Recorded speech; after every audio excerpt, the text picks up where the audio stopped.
Welcome to On the Issues. I'm Vice Mayor Jim Waring. Joining me today for the third time is U.S. Senator John McCain. Senator, can't thank you enough for doing our show again. We really appreciate it. Thanks, Jim. We'll get right to it since I don't think you need an introduction to our audience. The world situation. Obviously, to say there's unrest would be a gross understatement. You want to talk about a few of the trouble spots and what the U.S. is doing or should be doing to make things better? Well, first of all, there's an absence of American leadership, and that vacuum has been filled by a lot of bad people and unfortunate events. The latest event, of course, the horrible execution of Mr. Foley, is a manifestation of the most evil terrorist organization that I think has ever, certainly in modern times, been around. They are wealthy with hundreds of millions of dollars from the Mosul Bank. They are well armed. They got the equipment, tanks and Humvees and others from the Iraq Army when it collapsed in Mosul. And they are exporting terror everywhere in the Middle East. And we should have left a residual force behind, and we didn't, and we're paying a very heavy price for it. We must recognize that they're in Syria as well as Iraq and attack them there. We have to provide modern weapons to the Kurds. We have to help the new government of Baghdad reach out to the Sunnis and have reconciliation. Otherwise, Iraq will stay in a condition of chaos, and it's very unfortunate, but the use of United States air power for airstrikes is absolutely vital. Israel and the Gaza Strip, your thoughts on that?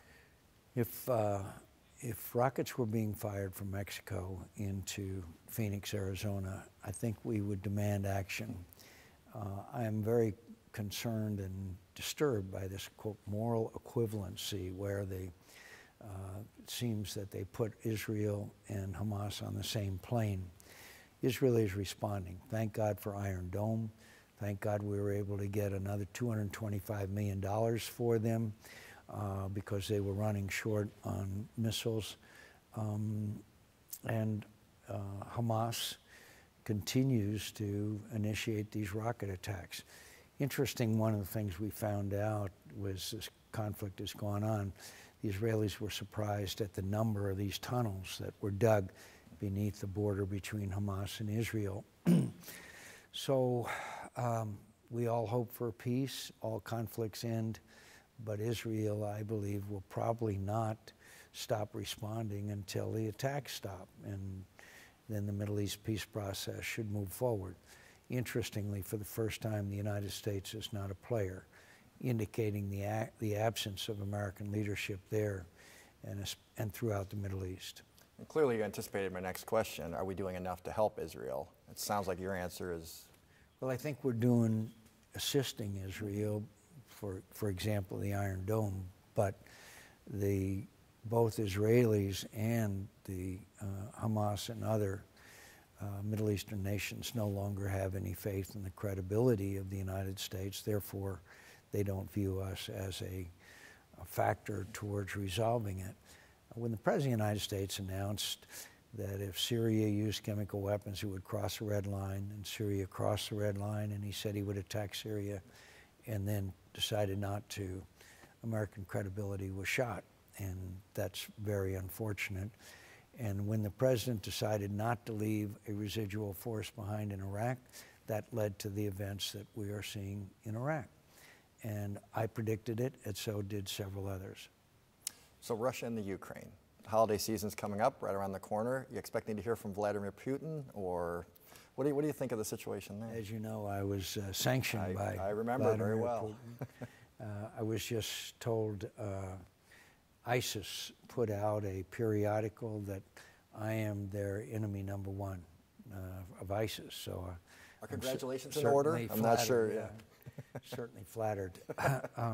Vladimir Putin is not going to give up on Ukraine. He is going to continue to try to foment disorder in eastern Ukraine. We seem to have just passed over the fact that he absorbed Crimea into Russia despite commitments not to do so. I don't trust Vladimir Putin. I think that it's incredible that we won't provide arms and intelligence to Ukraine, which is just beyond belief. And so I think it's going to be a long period of unrest there. But the United States has got to understand Vladimir Putin for what he is. He's an old KGB thug, and no reset buttons and no more tell Vladimir I'll be more flexible when I'm reelected, the president says. The only thing Vladimir understands is a strong, consistent policy, what Ronald Reagan used to call peace through strength. And so closer to home, Congress, in recess right now. What do you think the next few months hold leading up to the November elections? Obviously, change could come then. If that does occur, what do you think the next couple of years hold? The president still has 2 more years in office. Well, I'm pleased that we were able to do legislation on the VA anyway. That was critical. I don't see a lot of activity between now and November. It is not clear who's going to have the majority. Hopefully, after those elections, maybe in January, we could have a little more bipartisanship and work on issues that are important. But we need to change the way the Senate functions. We just don't function in the old ways of debate and amendments and votes. And that needs to change if we're really going to have any kind of more bipartisan cooperation. Do you have a sense of where the country's at leading into these elections, what you expect to see coming in November? There's great dissatisfaction with the president, but there's also great dissatisfaction with Congress, probably more than I've ever seen. So I think some of these results may be unpredictable. I don't think there's any doubt that Americans are losing confidence of the president's conduct of foreign policy, yet there is some recovery in the economy. I believe it's very possible for Republicans to gain a majority in the Senate, although I hate to predict. Yep, I understand. Predictions are always dicey. Pete Rose lost money betting on baseball, so the cautionary tale for all of us. I think it was that great philosopher Yogi Berra who once said, never try to predict, especially when you're talking about the future. When you come to a fork in the road, take it. I think was another one, and I think it's well said. So you've spent a lot of time here in Arizona the last couple of months doing town halls, meeting with business leaders. I know you met with the Chamber, League of Cities and Towns. What's some of the impact and focus of those conversations? I think the economy is important, but also, when I was down in Green Valley yesterday, the issue that we hear more from our constituents about is this flood of children on the border. This has really got people upset, and we have to address the issue by sending these children back, arranging for an expansion of our facilities, like consulates and embassies in these 3 countries where most of them come from. If they have a request for asylum, come to our embassy and make the case, but don't show up at our border. Send them back, and when these people who keep sending them to us realize that it's not going to work, then the flood of these people will stop. It's not a matter of whether we're humanitarian or not. In fact, the way that some of these children are treated on the way up is just disgraceful. Many of the young women are raped on the way up. So that's got to stop, and we have to do it. Now, they say the president may act unilaterally on immigration. That will only inflame tensions between us. But we really need to, I still believe, we need to enact immigration reform, but we need to have a secure border, and we can do it, and we still haven't done it. Do you think it's even possible at this point for Republican Congress, should the Republicans take the Senate in November, to work effectively with the president? Because as you mentioned, there is a lot of uncertainty out there in the business community about what's going to happen, and another 2 years of stalemate could really be injurious to the economy. I can make an argument when the president sees a solid Republican House and Senate that he would be more likely to negotiate. When Bill Clinton, after our revolution and we gained House and Senate, President Clinton sat down with Newt Gingrich and Bob Dole, and we did some pretty significant things. So I would argue that maybe it's very likely it would open the door to more negotiations than what we're seeing now, because both House and Senate are gridlocked, as well as gridlocked between the President and Congress. It'll be interesting to see how things take shape. Certainly, one thing I hear as I go around knocking on doors and meeting people, certainly not to the extent that you meet them, but it is the uncertainty, what's going to happen. And people just don't seem to know. They don't seem to know what to expect. Is the feedback that people think the economy is solidifying? Because you get mixed messages here from the data, just strictly speaking about Arizona. I think their recovery is very uneven. Our housing industry was doing better, and then there was kind of a leveling. There's great uncertainty again, like you said. And this is usually, recessions go like this in a V. This recession has gone down and then sort of crept up. Longest recovery in history since the Great Depression. So there's great uncertainty out there, even though we are seeing signs of the automotive industry, some in the housing industry, manufacturing, but overall there's a great deal of caution out there, particularly on investment. Now, switching gears a little bit, you just went to Vietnam, I understand. What was it like to go back? And I know you've been back before. Yeah, but I'm more recognized in the street in Hanoi than I am in Phoenix. It's amazing. They're scared of China, and with every reason, good reason for that to be the case. And so they have been coming much and much closer to us. They're very worried about China, and they have every reason to be. There's this conflict over the South China Sea. They call it the Sea, the South Sea, but East China Sea. They call it the East Sea.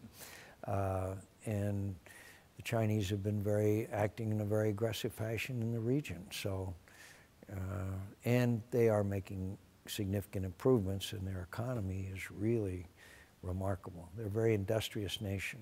you've been back before. How many trips back have you taken, if you know? Well, when I was in the 90s, we were doing the MIA, the missing in action issue, and so I went back on many occasions. Sometimes it would only be like a day or a short period of time. Took my family back there a few years ago just to see it.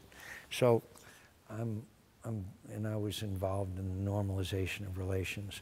By the way, we have a very active Vietnamese community here in Arizona and in Phoenix, very active. My understanding is that there's as many as 30,000 Vietnamese Americans, and are very active in all of our state's activities.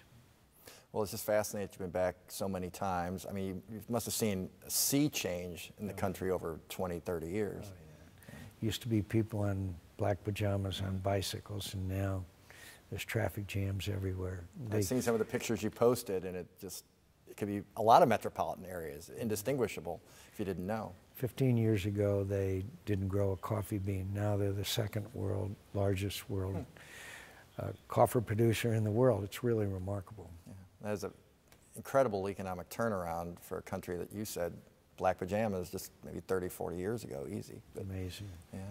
Well, we really appreciate you doing the show. I know you got a packed schedule today. You're meeting with the Chamber. You got the League of Cities and Towns, the bankers.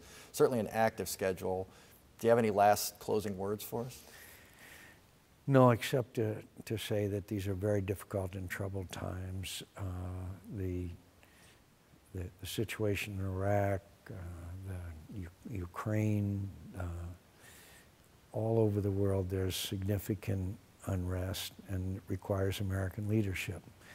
And I'm proud of many contributions that Arizona provides. For example, the Apache helicopter, the missiles down in Raytheon, our military bases, the men and women who are serving.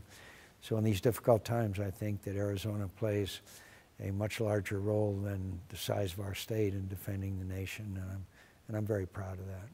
Well, we really appreciate you taking the time again to be on our show. Thanks so much for that. And if you have any questions or comments, please call my office at 602-262-7445 or visit my website at phoenix.gov/District 2. And we hope to see you next time on The Issues.